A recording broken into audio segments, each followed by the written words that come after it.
Hi,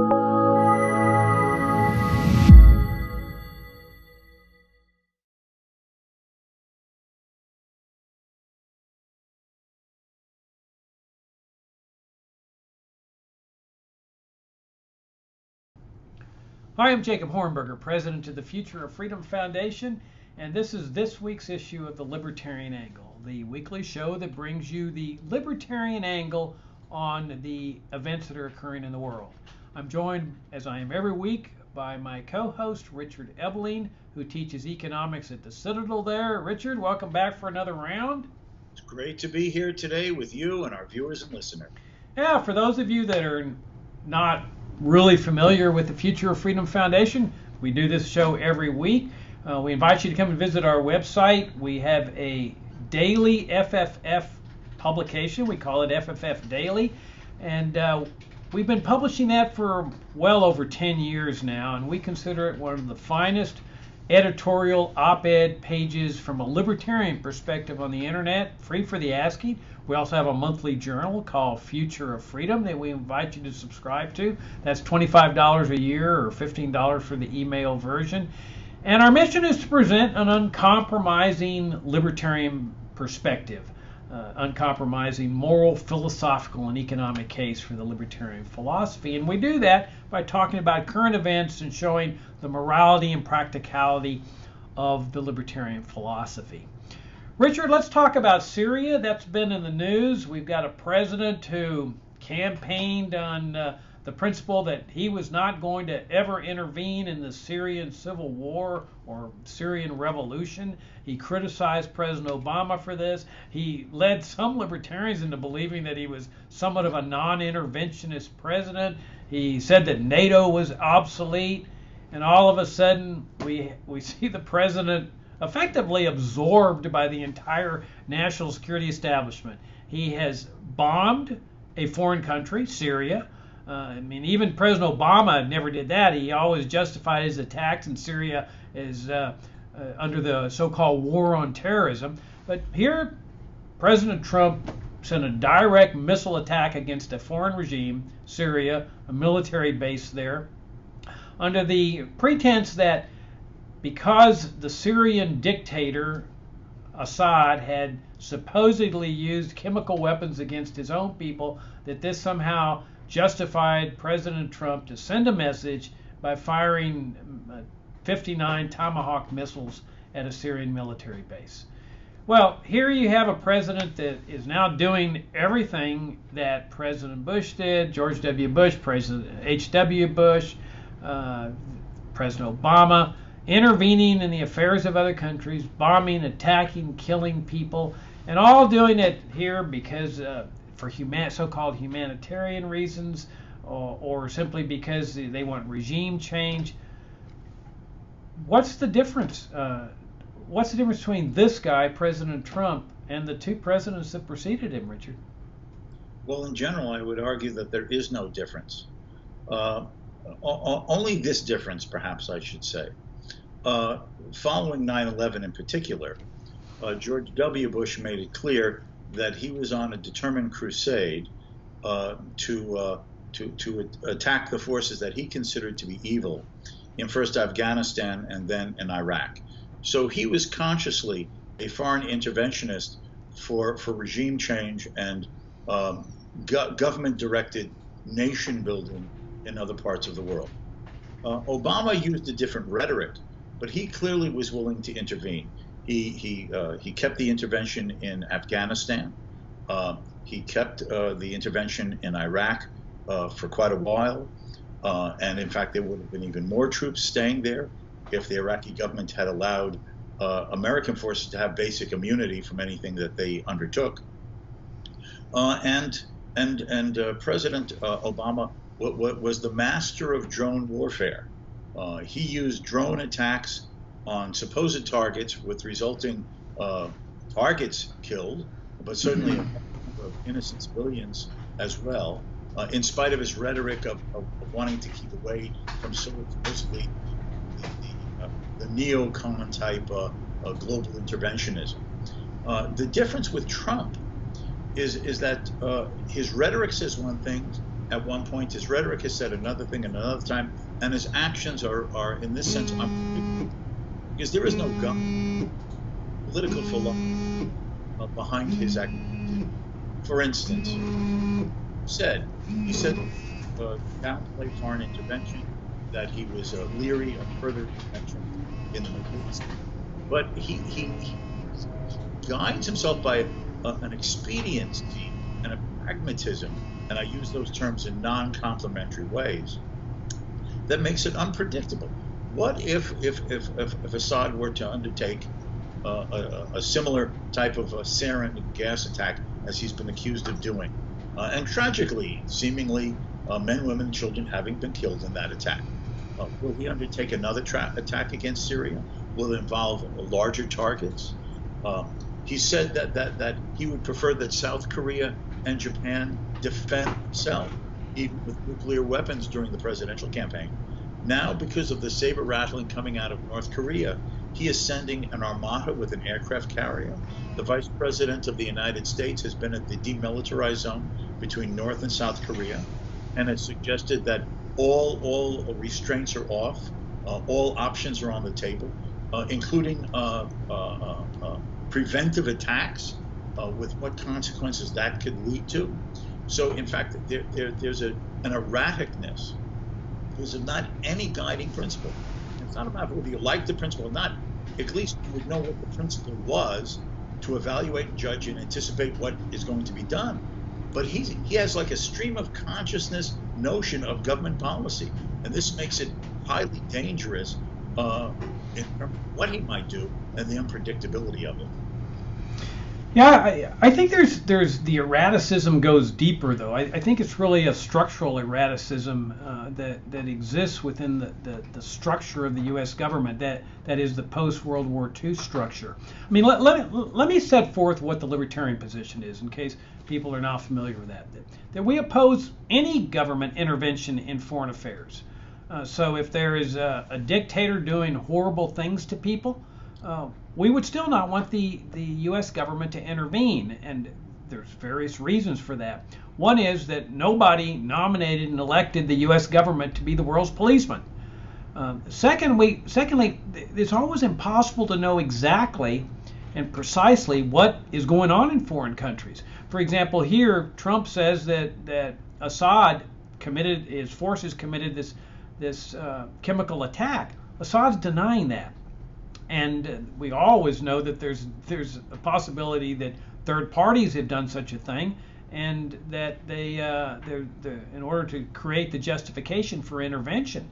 That's where the declaration of war requirement comes in the Constitution. The founding fathers, the framers, said that only Congress will determine when a president goes to war, and that's with a declaration of war.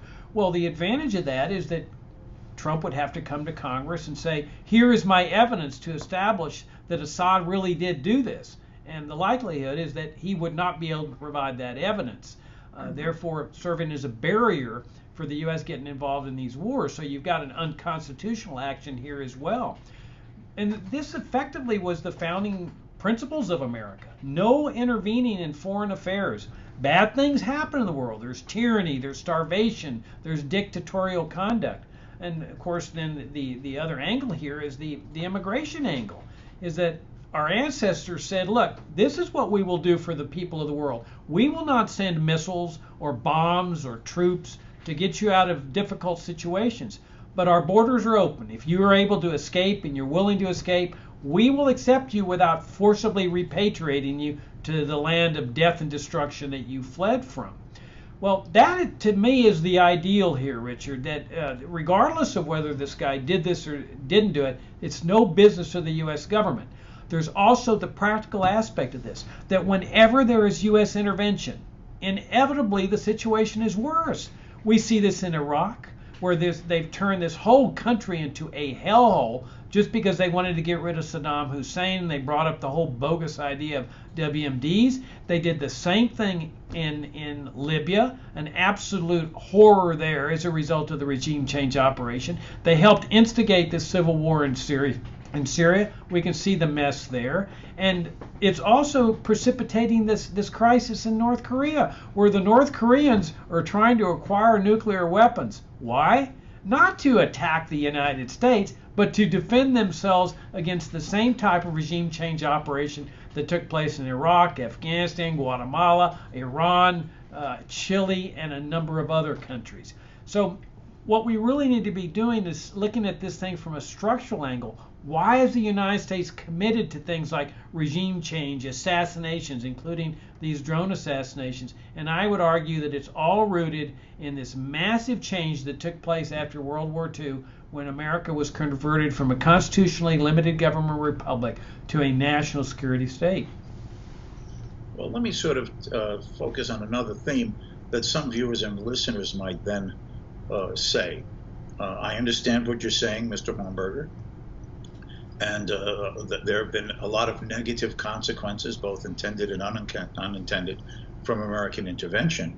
But then what is the role of those who believe in freedom or oppose tyranny?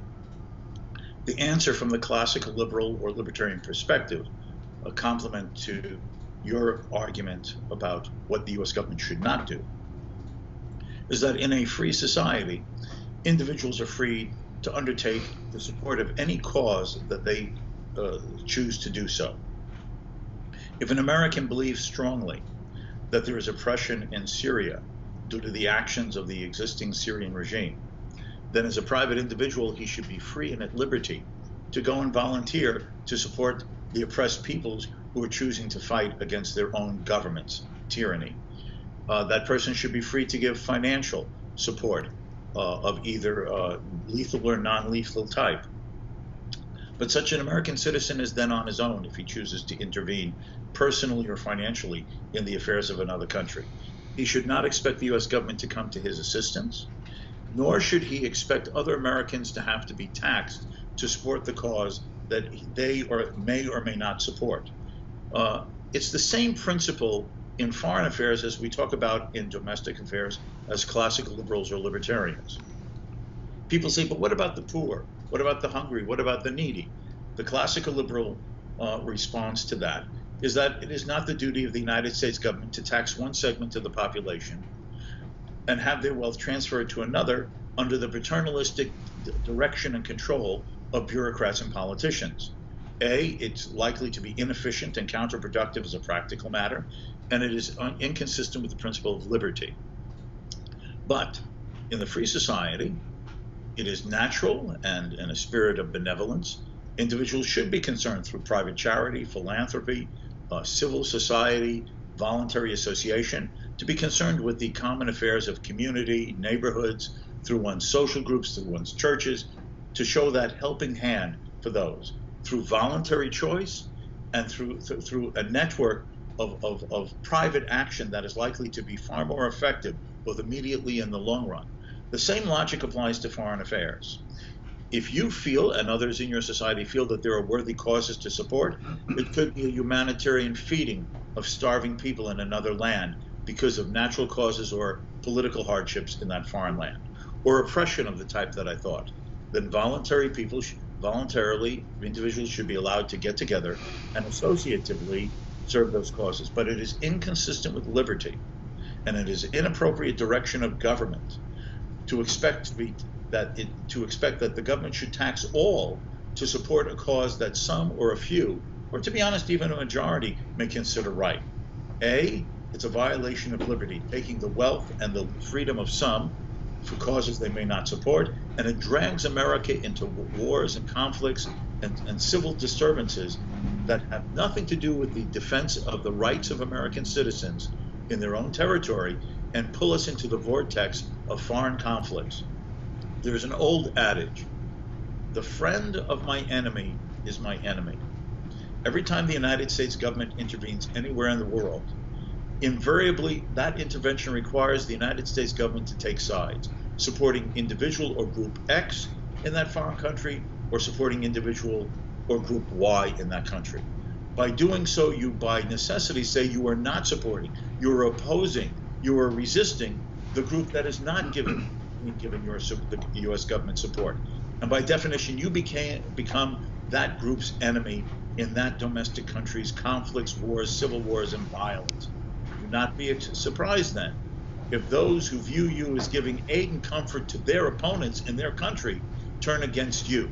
Now, that does not in any way justify, rationalize, or condone terrorist acts against people in that foreign country or against innocent American citizens. But in the world of reality, don't be surprised that if you put your hand in a hornet's nest, you're going to be stung. Keep your hand out of the hornet's nest and don't involve yourself into foreign conflicts that draw you in to being the supporter of some, but necessarily the opponent of others, who then will target you as well as their own domestic opponents. Yeah, you've hit some really good points in there. Your point about taking responsibility for your own beliefs is excellent. I mean, that's what happened really in the Spanish Civil War, where a lot of Americans wanted to go join one side versus the other and voluntarily did that. Were willing to give up their lives for their principles. But where is the justice when somebody says, well, I really believe in that cause over there, so I want the U.S. government to go do it for me. I want the American troops to do it so that I don't have to do it.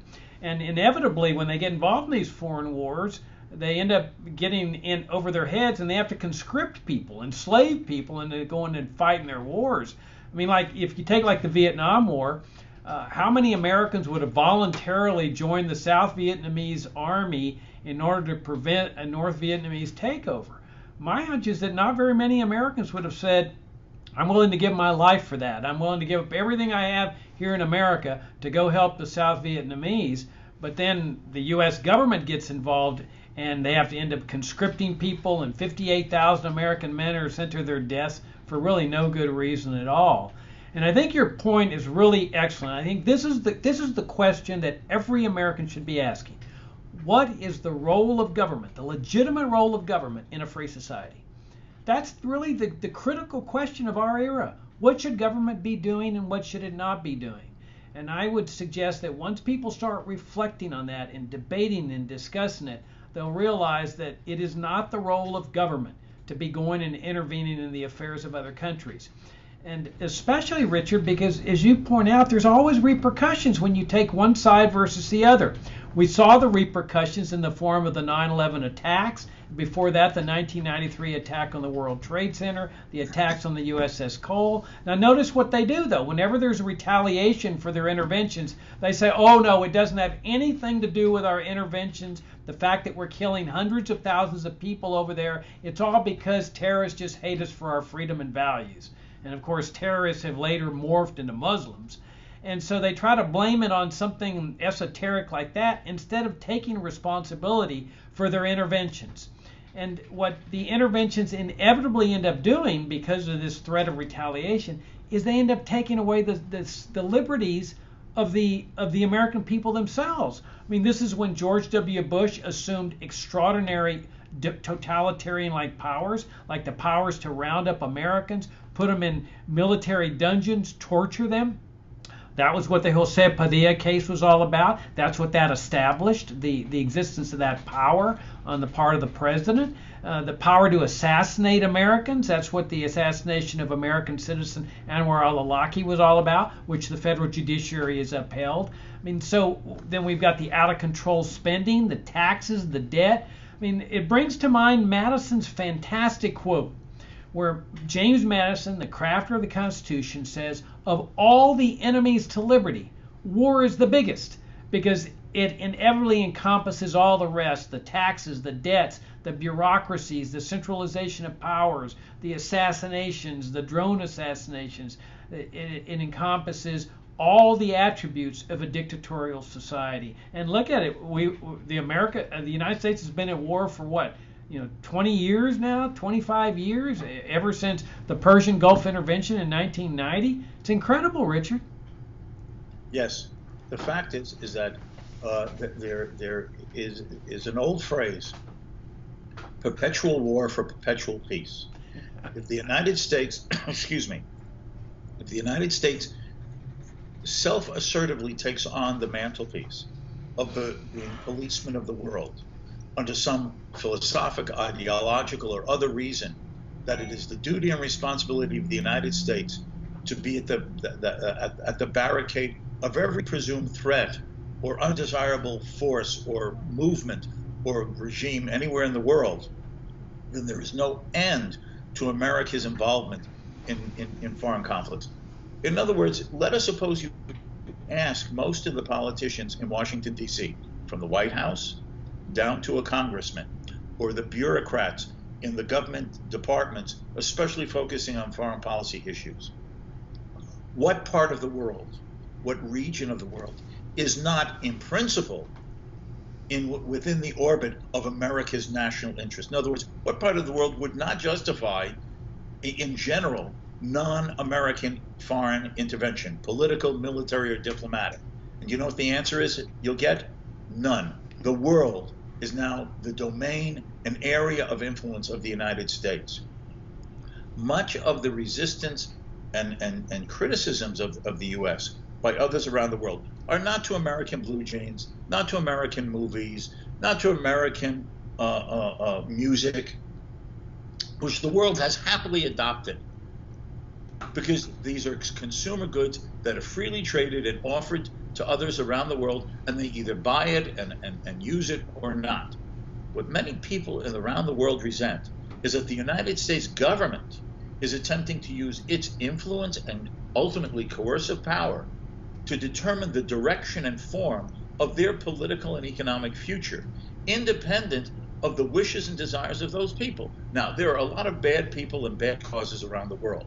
There's socialists, collectivists, national socialists all over the world who want to impose their own forms of regulation, control, command, and planning on their own peoples. Disastrous, harmful. It calls upon every friend of freedom who believes in the humanity of liberty to, of course, just as a human being, to speak out and criticize them. But that is different than expecting the United States government to take on the role of self-righteous designer of the global order, with all of these negative effects on the peoples of those countries, as you were pointing out, the people of the United States, and the loss of liberty and the loss of lives and fortune, both abroad and at home, in this unending and unwinnable crusade. Yeah, one of the most fantastic speeches that I think has ever been made in U.S. history demonstrates the points that you point out, and that was John Quincy Adams' 4th of July speech to Congress, 1821. It's called In Search of Monsters to Destroy. It's online, and I would invite people to read it. It's just a remarkable exposition of what America's foreign policy vision was for more than the first 100 years of our country's history. And he says, look, there's a lot of monsters in the world, a lot of monstrous things that take place in the world, but it will not be the job of the U.S. government to go fix them, correct them, or save people from them. Instead, the American people would devote their efforts to creating a model society here of freedom here at home for the world to emulate.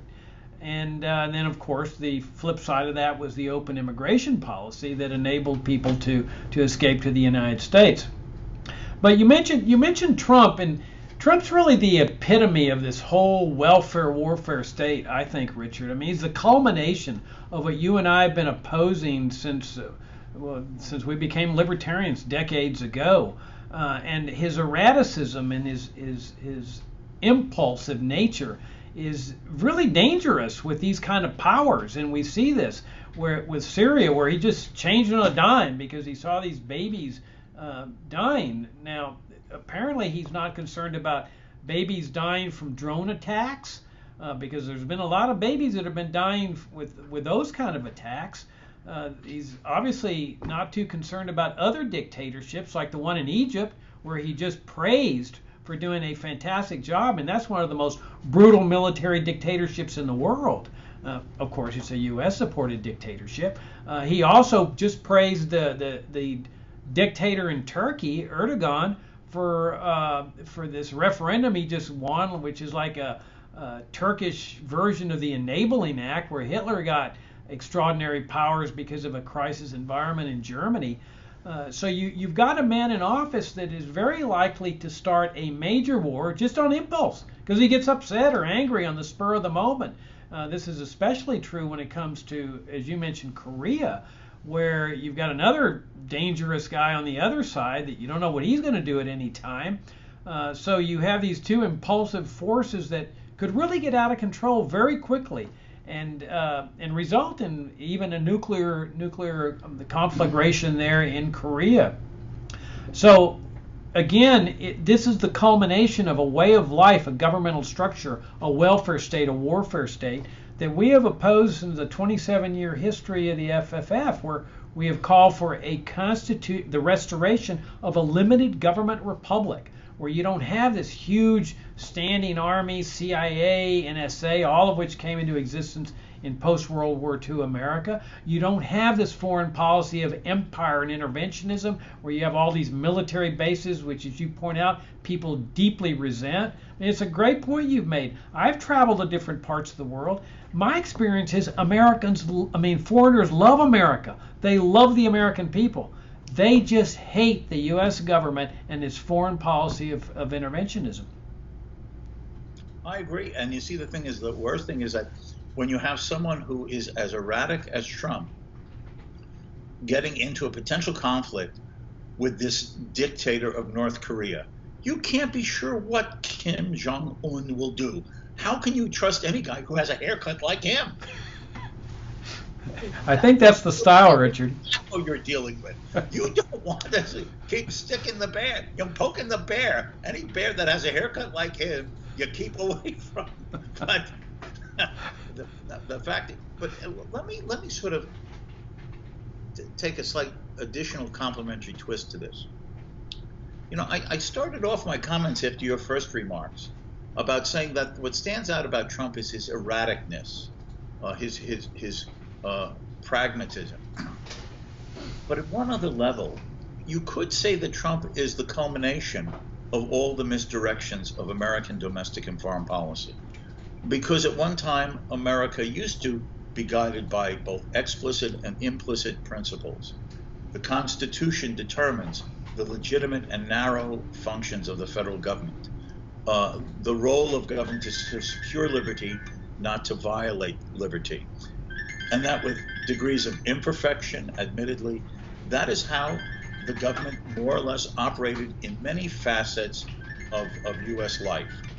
But since the 1930s, and certainly in foreign policy, since the era, as you were saying, after the Second World War, the only guiding principles in foreign and domestic policy are expediency, pragmatism, and the immediate concerns and interests of the moment, with no thought, no reflection of what may be the consequences or impacts 2 steps down the road, or what it means about the underlying remaining freedom of society. Now, in a sense, that's Trump. He doesn't think in terms of domestic principles. First, he's against Obamacare. Now he wants to reform it working with Democrats. First, he's for this, and then he's for that.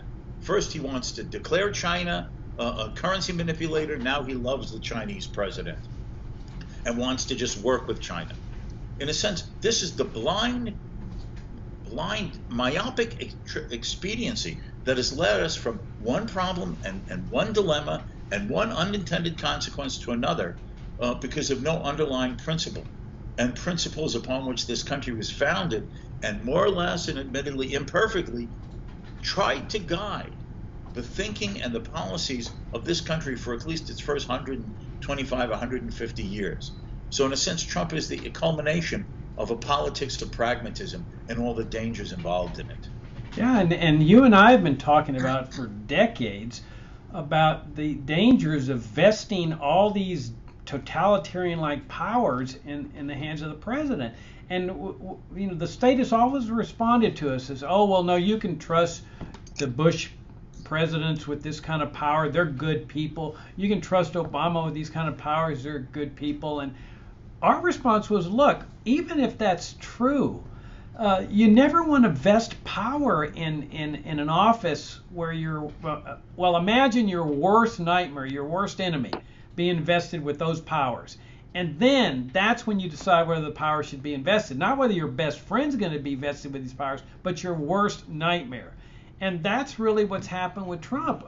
You've ended up with an erratic, impulsive guy that operates on the spur of the moment, changes his mind on any different set of facts, and who happens to be whispering in his ear at any time. And he's got the power to start wars on his own, the power to assassinate people on his own, the power to do roundups and kidnappings and torture and rendition, all on his own initiative just by issuing a decree. That's why it's so important. I mean, that's why the founding fathers really had it right. That if you limit the powers of the president, if he can't go to war without a declaration of war from Congress, if he doesn't have the power to assassinate, to round up people, you get to a point where you don't really care who's in there. So if a guy gets into office, is a little bit erratic or whatever, you don't worry about it. He also doesn't have a big standing army, a CIA and NSA to do a lot of bad things to people. Right. The way I often put it, complementary to what you just said, is I'll say to people, think of the politician who you like the least and distrust the most, that you like the least and distrust the most. Would you want that person to hold the kind of power that the American president does? Would you want congressmen and senators that you like the least and distrust the most to have the powers of determining the powers of the purse and spending outside of the traditional and original notions of federal responsibility? And then you realize that elections are a two-edged sword. If you give these discretionary and widened powers to presidents or to Congress, and the people who do not share your values and views get in office, well, then that sword is wielded against things you want rather than for things you want. What then is the basis? Don't give governments, presidents, elected bodies, these powers to begin with. Harness, restrain them to do the minimal functions for which most people consider government is essential. Protection of life, protection of liberty, protection against fraud and misrepresentation. But beyond that, the state should virtually do nothing, and all other things should be left to the nonviolent, peaceful, voluntary, and cooperative decisions of human beings in society on their own for their mutual benefits and advancements. Yeah, well, on that note, we were about out of time, but let me wrap it up with a final word about the prospects for prevailing with our philosophy. That, you know, it's tempting to say, oh, the foreign interventionism is too deeply ingrained, the Pentagon and the CIA are too big a parts of the government now, they're too powerful, they're too influential. Let me say this, nothing's inevitable. There's a power that comes with ideas on liberty. This is why we write articles every day. I've got a daily blog that I would invite people to come and read. We publish an article by Richard every week. We've got all kinds of activities designed to around the power of ideas with the aim of bringing this monumental shift in American society toward freedom. And if the Berlin Wall can come crumbling down, so can foreign interventionism and all the illegitimate things that come with this welfare warfare state. Our website is fff.org. We invite you to come and visit us. Richard, enjoyed the show with you again. Look forward to talking to you next week. My pleasure. And again, thanks to the viewers and listeners for joining us in this period of time. Yep. Thank you for tuning in, and we'll see you all next week.